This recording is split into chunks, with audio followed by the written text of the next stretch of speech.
जोरदार तालियों से स्वागत कीजिए।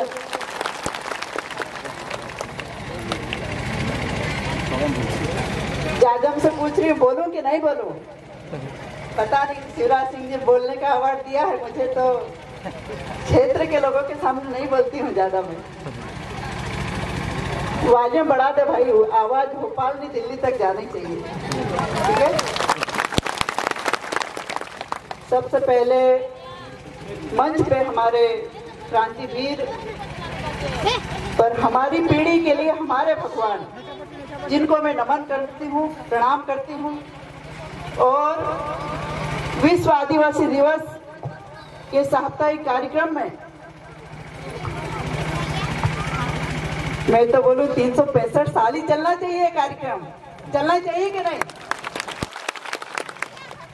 इस अवसर पे मेरे आदिवासी भाइयों बहनों को ढेर सारी बधाइयां, शुभकामनाएं। और साथ ही दूर दराज से आए हमारे जाबाज साथी, अच्छे वक्ता, क्योंकि विधायक हूँ, विधानसभा के भीतर तमाम बोलने वाले विद्वानों को सुना है, किंतु इतनी कम उम्र में समाज के ऊपर इतनी अच्छी बातें, इतनी अच्छी सोच, इतना अच्छे विचार रख के और फिर गांव-गांव जाके और देना, इससे बड़ी कोई संपत्ति नहीं हो सकती है। और इस संपत्ति को सजो के रखना है। आज के कार्यक्रम में हम इकट्ठा जरूर हुए हैं, नाचना गाना हमारी संस्कृति, ये सारी चीजें आप लेकर जाओ, किंतु इस विचार को जरूर ले जाना। विचार से बड़ी कोई क्रांति नहीं होती है। और ये क्रांति की शंखनाद हमारे युवाओं ने की, इस बात के लिए मैं आप सबको बधाई देती हूँ।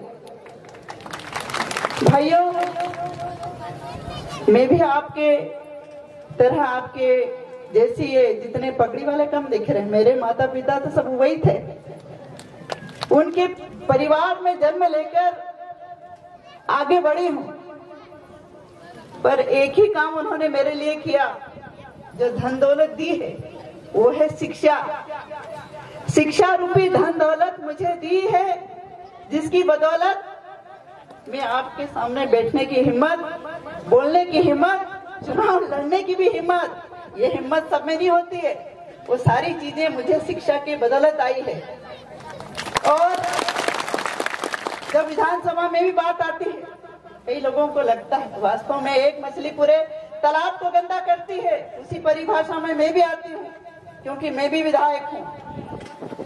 किंतु जिन जिन को लगता है कि झुमा सोलंकी ने क्या काम किया जिस दिन से बनी है, विधानसभा के पोर्टल में जाकर देख ले और निकाल ले और फिर बोलिए आप कि हाँ एक महिला है, पर है आदिवासी महिला, जो काम में विश्वास रखती है, बोलने में विश्वास नहीं रखती हूँ मैं। वो तो सरकार नहीं है भैया, नहीं तो अभी तक पता नहीं कितनों को हिला देती मैं।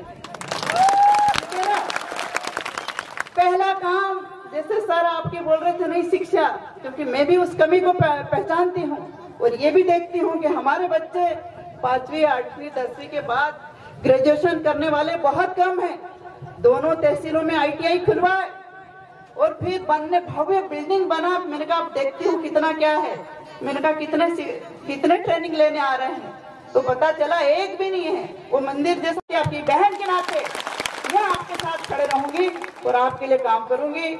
और आने वाले दिनों में जिस तरह से ये साप्ताहिक कार्यक्रम हुए हैं, हमको हर दिन कहीं न कहीं, मैं तो हर दिन हर गांव में पहुंचती हूँ, आप भी जहाँ भी जाएं, ये मिशन पीछे नहीं होना चाहिए, ये लगातार होना चाहिए, ताकि हमारा व्यक्ति जागरूक हो और हमारे हकों की लड़ाई को, लड़ाई नहीं, उसको पूर्ण रूप से साबित भी करे।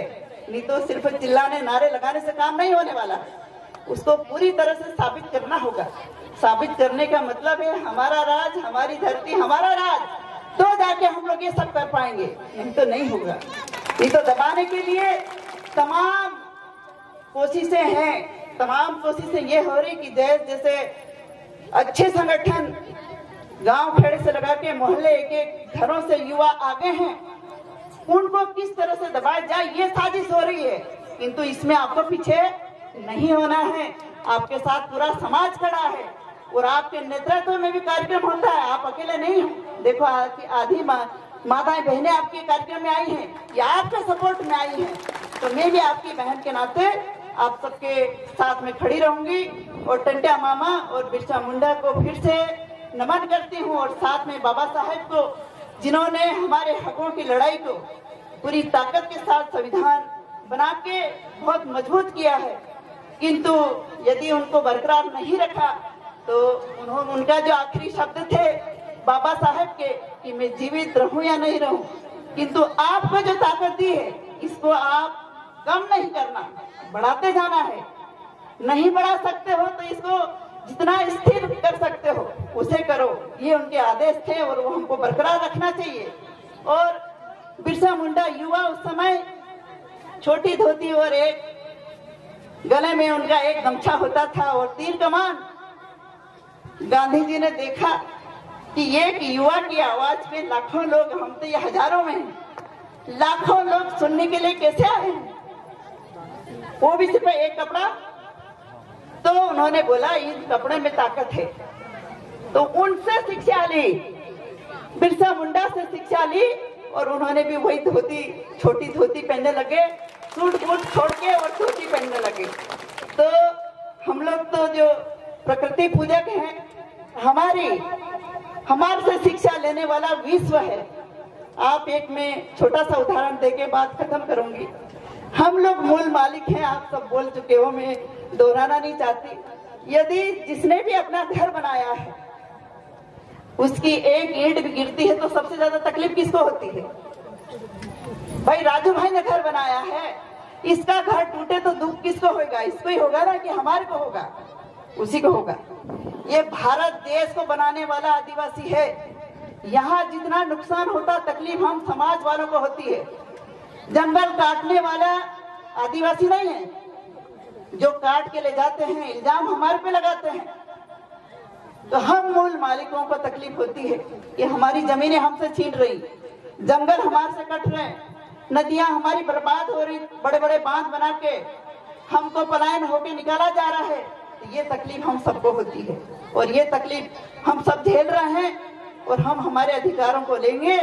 इस मंच से एक विचार लेकर जाएं और मैं मेरी बात यही खत्म करती हूँ और एक जोरदार नारा लगाएं, टंट्या मामा की जय, टंट्या मामा की जय, बिरसा मुंडा की जय, बाबा साहब अम्बेडकर की। बहुत बहुत धन्यवाद मेरी बात सुनी इसके लिए। और सबसे